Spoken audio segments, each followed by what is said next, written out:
Nagdeklara na ng martial law sa 8 distrito sa Thailand. Kasunod yan ang tumitinding tensyon sa agawan ng teritoryo ng Thailand at Cambodia. Sa tindi ng gulo, 16 na ang namatay.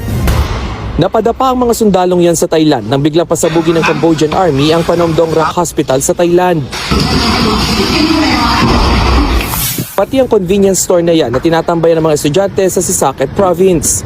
Binagsakan ng racket ng Cambodia. Ang Thailand naman gumamit ng artillery o malalaking baril na ginagamit sa giyera. Pinasabog din nila ang Cambodian Armed Depot gamit ng drone. Nagpakawala rin sila ng airstrike. Ito ang ikalawang araw ng tumitinding tensyon sa dalawang bansa. Parehas silang nagtuturuan kung sino ang unang umatake. Kaya parehas din nilang iginigiit na self-defense ang mga pag-atake.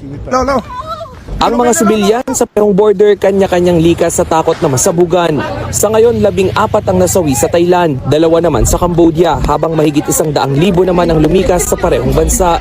Ang tensyon na yan nag-ugat pa sa pinagtatalunang 508-mile border na ginawa pa ng France noong 1907, panahon na sakop pa nito ang Cambodia.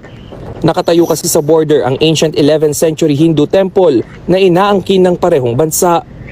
Bukod sa mayaman ito sa kasaysayan, isa ito sa UNESCO World Heritage Site.